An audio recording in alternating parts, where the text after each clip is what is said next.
All right, howdy and welcome to Rodeo Weekend here at 2nd and 1111. So glad that you are here today. Many years ago, I was helping a friend of mine out who was teaching lifeguarding lessons at the YMCA. This is back when I was in college. And toward the end of the training, as people were trying to get their certificate, they had to go and try to rescue someone who is drowning. Now, obviously, you just can't just find someone, hey, are you drowning? You got to kind of pretend. You have to find a dummy drowning person. And my friend volunteered me to be the drowning person. So I would get to the deep end of the pool, and I would sit there and tread water. And then the various people who were trying to be a lifeguard, big people, small people, tall people, fat people, skinny people, would try to save me as I was flailing and fighting them off and mimicking what it's like to drown. Now, I came away from that experience with all kinds of bruises and thoughts about drowning and life, but I made it here. I just fake drowned, and I'm here today. But I thought about that in light of what we've been studying the last few weeks. I thought about the whole concept of drowning, and what do you do when you see someone drowning? And I'm not talking about literally drowning in the ocean or a swimming pool, but I'm talking about in life. Because in life, many times we swim into waters that we have no business being into. We get pulled by a current, and we find ourselves drowning, scrambling, scratching just to find a little bit of air. So I'm sure there are people here today that if you could kind of go into your life and open your heart and your mind, you would say, wow, you're talking about me. I'm drowning. Now, a lot of us here are not drowning. We are either on dry land or we're in a boat, and we have someone that we love that is drowning. And we're wondering, what can I do, or as a friend, or what can I do as a mom or a dad to help my friend, to help my child, to help that person stop from drowning? What can I do? Now, today's message, just like last Sunday's message, is not easy. It's hard, but it may save your life.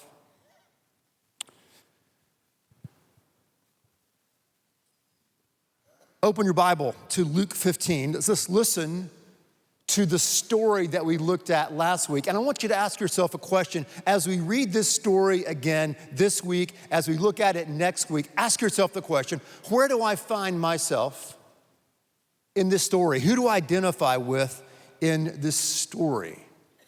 And the good news is, whether you're drowning or you're trying to save someone who's sinking, you're not alone. You're not alone. Jesus tells a story in Luke 15, verse 11. He said, there was a man who had two sons. The younger one said to his father, Father, give me my share of the estate. So he divided his property between them. Not long after that, the younger son got together all he had, set off for a distant country, and there squandered his wealth in wild living, pursuing, chasing pleasure. After he spent everything, there was a severe famine in that whole country, and he began to be in need. He went and hired himself out to a citizen of that country who sent him to feed the pigs. He longed to fill his stomach with the pods that the pigs were eating, but no one gave him anything. This is a story we call the prodigal son. You have the wild, rebellious son who runs away from home. You have the older son, the self-righteous son, who supposedly does all the right things. And then you have the compassionate father who watches his son leave. The son leaves, he chases pleasure, he chases all of these things. He drinks, he drugs, he sleeps around, he throws parties. This goes on for a long, long time. We don't know how long this lasts. He's on the party train. He's, in his opinion, living his best life now. He thinks nothing's gonna happen to him. He's found himself, he's found freedom, he's enjoying himself, he's chasing this pleasure. in the distant country. But meanwhile, mom and dad are back at the house. A loved one is back home. While they're out there partying and chasing pleasure, the parents are at home, the siblings at home, the friends at home, worrying, praying, and burdened. A lot of us here are living that story right now, or you've lived this story in the past. You know what it's like to have a child. You know what it's like to have a spouse. You know what it's like to have a close friend or a brother or a sister just go crazy and go wheels off, and you're at home and you are worried and you feel alone and you can't sleep and you feel helpless and powerless and you don't know what to do. Then you start entertaining self-doubt. Man, what did I do wrong? How did I mess up? What could have I done differently? Maybe I was too legalistic, or maybe I was too lenient. How did we get here? And you worry, and you pray, and you hope,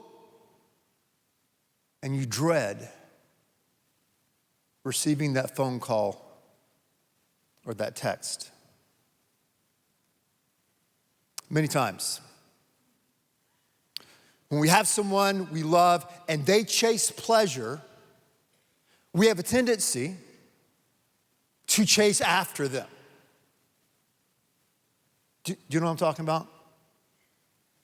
Yeah, we want to go chase after them. We want to go and find out where they are, stalk them, find out, and somehow rescue them, prevent them from the drowning that we know that's coming right around the corner. We know how this story is going to end. We know where pleasure chasing ends. We know where substance abuse ends. We know where living a life of immorality ends. We know that it ends in a drowning man, a drowning person. So we want to go and try to prevent them from doing that. So they chase pleasure and we chase after them. Those in the recovery world call this enabling. Enabling. When you enable someone and you go chase after them in the distant country, you feel like you're doing the right thing. You feel like you're laying down your life for that person. You feel like you're being sacrificial. You feel like this is what you should do as a Christian. But many times our enabling attempts simply prevents that person from really getting the help they need. I was reading recently from a couple of addiction experts, Morteza and Kalegi, and they said there are a couple of signs, if you want to know how is this me? Signs that you possibly are enabling if you have someone in your life who's out there and chasing pleasure. Here are signs of enabling according to these experts. They say one is when you're ignoring the addict's dangerous behavior. They're doing things that are dangerous and you're just acting like, well, that's really not going to hurt them or anybody else. Or you're prioritizing the addict's needs before their own. Their emotions become your emotions. Their bad day, bad week, bad month, bad year becomes your bad year. You're always acting out of fear is another sign, they say. You're lying to others to cover the addict's behavior. Oh, he's just going through a phase. Oh, she just really, is having trouble. Or you blame people, situations other than the addict, or you begin to start resenting that person So those are signs that you've gone from being helpful to enabling. Now, what's interesting in this story here, we call the prodigal son in Luke chapter 15, is what the father did not do.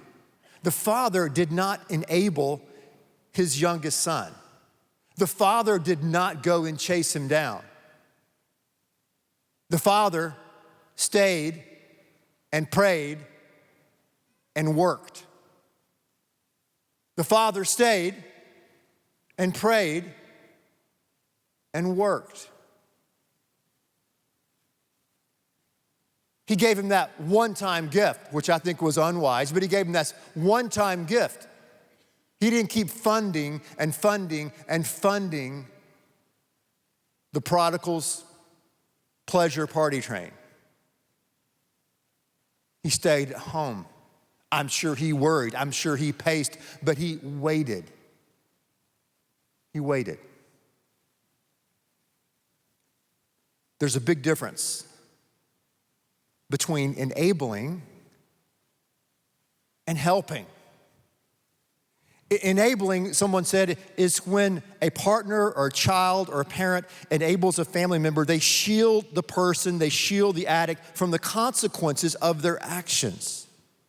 When you're enabling someone, though it may feel like the right thing, you're actually not helping them, you're hurting them.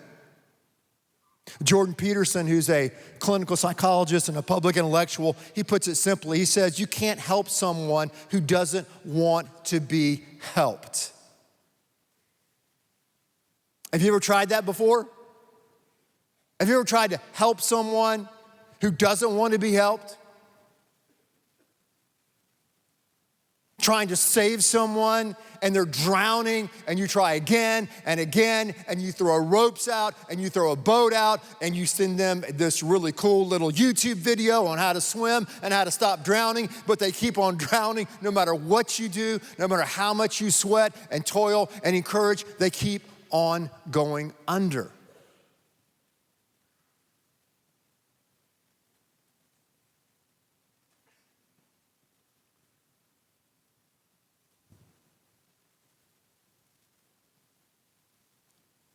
The father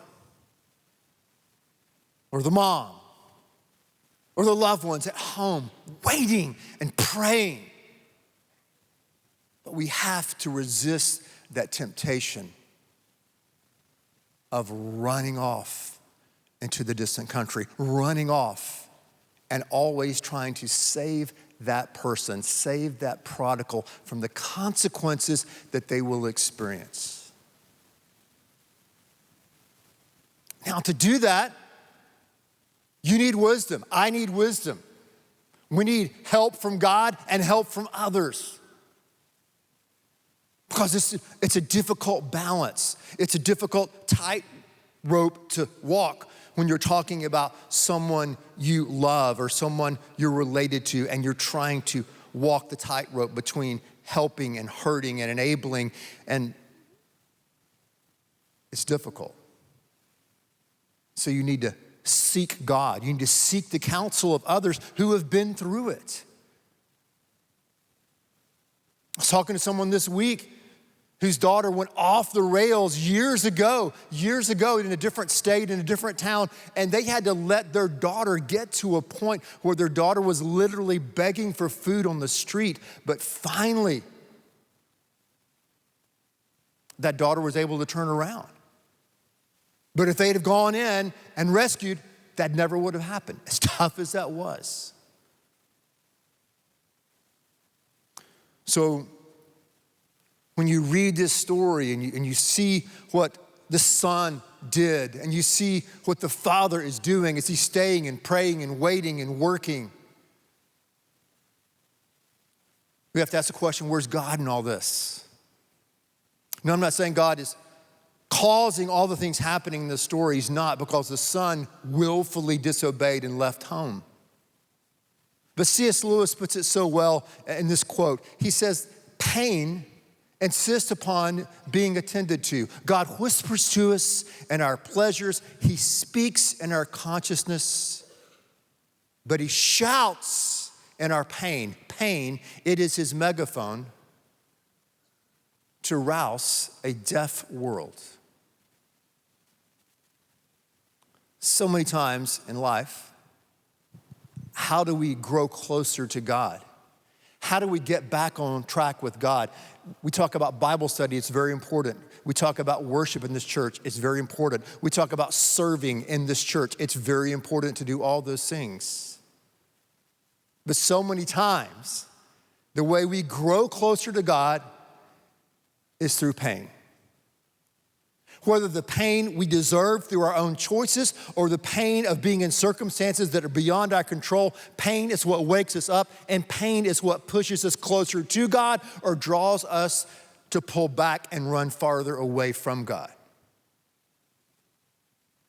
But God can use the pain, God can use the frustration in your life to draw you closer to him, whether you are the father that's waiting or whether you are that son or daughter that's in the distant country.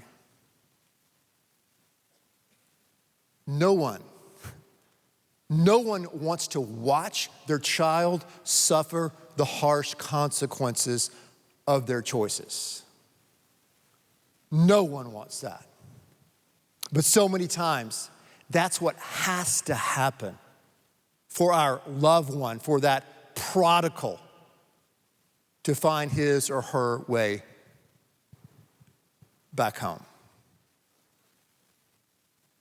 Now, what's interesting, as we listen to this story, as we look at this story from different angles, as we had the last several Sundays, and it's called the prodigal son, and it has been for so many centuries, I guess, really, the prodigal son and the father and their return is really not what this story is all about.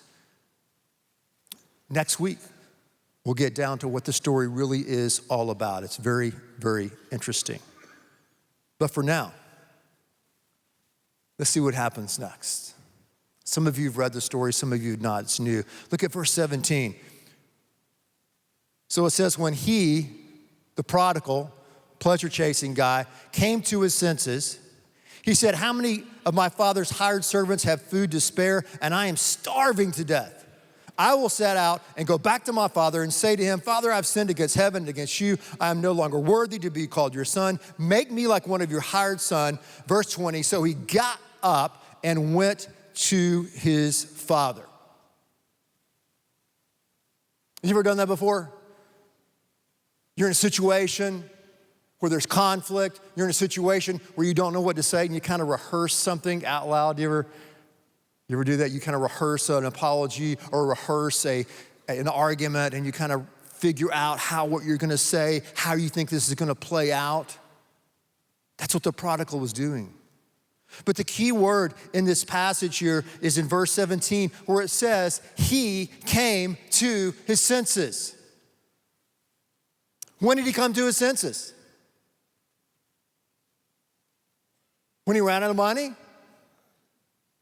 When the party stopped? When he couldn't buy the drugs anymore? When he didn't have all the friends around him? Yes, and when he was absolutely hungry and wanting to eat pig pods. That's when he said, what am I doing?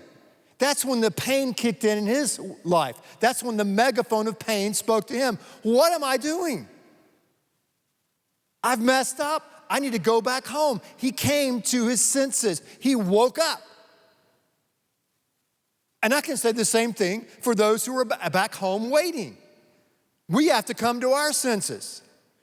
After trying to help and pray and provide, after a while, we have to let that person go. We have to let them experience the consequences so that they may come to their senses and eventually come back home. Home to God, home to a better life. So it's not only the prodigal here or outside of the church here today that needs to come to their senses, it's also those at home that are waiting and praying and worrying. We have to surrender that person to God and let him work in his time.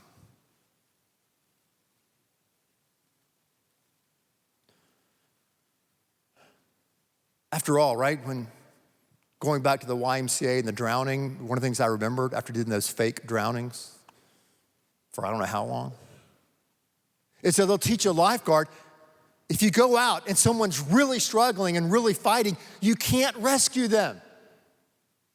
You gotta let them stop flailing a little bit and kind of come to the end of all their energy, and that's when you can come in as a lifeguard and save them.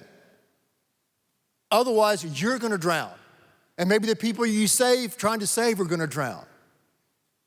You've gotta take care of yourself. You gotta be wise and be smart to be a part of the rescue when someone is literally drowning. That's what the Father did. He waited. He prayed. He worked. He went on with his life.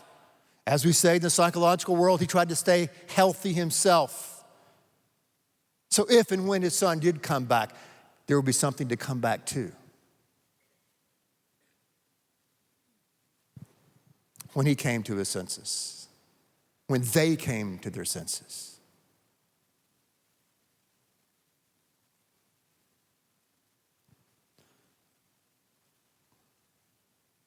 Someone gave me the story this week. A guy,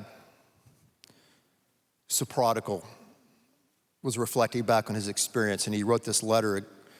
He said, 8 years ago, I left home and went to Colorado State University. I was in a fraternity. I majored in partying.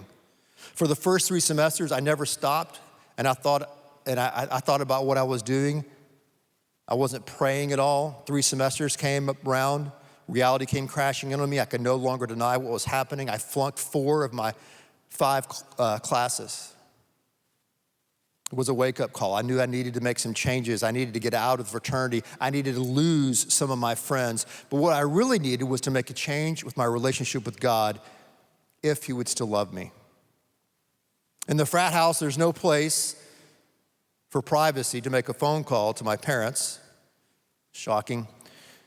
So I went into the bathroom, took my phone and called home. I told my parents and explained to them I'd blown it in a lot of areas of my life, not just my grades, but in other areas and in my walk with God. And I strayed far away from him. And my parents listened to what I said, and then they said 3 words to me. They didn't say, turn things around. They didn't say, make things right. They didn't say, come get help. They didn't say, figure it out. They didn't say, we love you. They didn't say, we forgive you.